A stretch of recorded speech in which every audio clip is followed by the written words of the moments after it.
United States President Donald Trump, known for his aversion to detailed briefings, often sets much of his agenda during his morning, executive time sessions. However, he isn't the only world leader with a cable TV package. North Korean leader Kim Jong-un is apparently another consumer of American news coverage. And, as became clear last week, that should cause the Trump administration to think hard about how it publicly portrays the president's upcoming summit with Kim.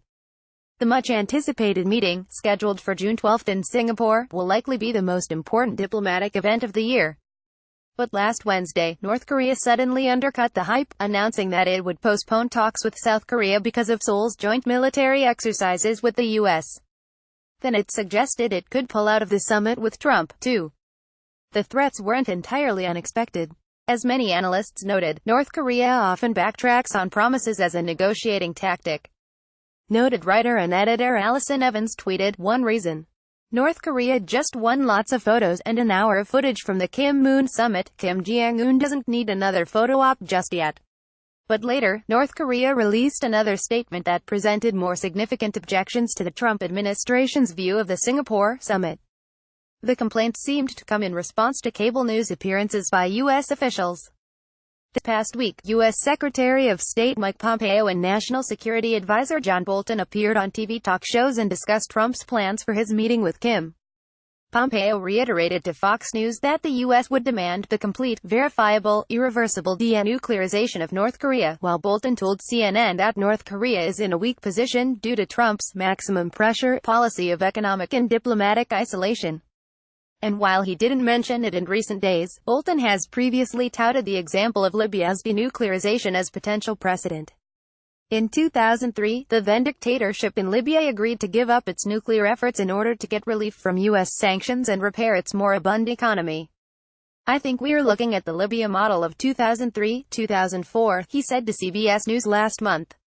That's a controversial assertion in Pyongyang, considering former Libyan leader Muammar Gaddafi died in 2011 and his country has been ravaged by conflict since. And North Korea has apparently been paying attention." In Pyongyang's latest statement, nuclear negotiator and current Vice Foreign Minister Kim Jong-un took aim at high-ranking officials of the White House and the Department of State, including Bolton, for their comments. "The world knows too well that our country is neither Libya nor Iraq, which have met miserable fates," Jong-un said, later mentioning feelings of repugnance for Bolton, something already well established by North Korean state media. Kim isn't alone in his skepticism of the Libya model. Even were the plan acceptable to North Korea, American experts doubt it would be feasible, given how much larger Pyongyang's nuclear program is than Libya's former efforts. "The Libyan program could fit in a two-car garage," said Christopher R. Hill, a former U.S. State Department official who led talks with North Korea in the administration of former U.S. President George W. Bush, at an event last week. "I don't think Libya has much to do with it. If the criticism of Trump's national security advisor was designed to sow dissent in the ranks, it may work. Trump doesn't like being undercut by his staff members, and Bolton's message is more aggressive than Trump's recent conciliatory tone towards Kim. This is the President Trump model," said White House Press Secretary Sarah Huckabee Sanders to CNN, downplaying Bolton's comments. North Korea may demand Bolton be kept home from the Singapore talks, something it also did in 2003. More broadly, North Korea is letting the world know that it doesn't view the aim of the Singapore summit as Washington does. Trump has defined the aim of the talks simply: "It means they get rid of their nukes," he said at a news conference late last month. In reality, denuclearization can mean several things, including North Korea's opinion that denuclearization means the U.S. should give up its own nuclear weapons in the region.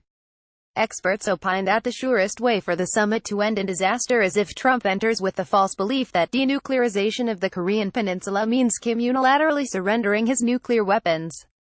If nothing else, North Korea's threat has brought the feel-good vibe to a screeching halt. The Trump administration had taken a triumphant tone over the past few months. One unnamed European official told The Guardian that Trump officials privately suggested Kim had chosen to surrender in front of the American power. Trump himself has hyped the Singapore summit as if it were a pay-per-view event. Recently, however, Trump was uncharacteristically mute. "We will have to see," he told reporters when asked whether the summit was still on. Whether the summit goes forward, North Korea has shown how closely it is keeping tabs on America's news cycle, and how it's adept at influencing that news cycle as well. Kim will surely know how badly Trump, facing bleak midterm election prospects and largely devoid of foreign policy wins, wants to make a deal. In the end, Trump may be the cable news president, but perhaps it is his foil in Pyongyang who's holding the remote. Washington Post. Adam Taylor writes about foreign affairs for The Washington Post.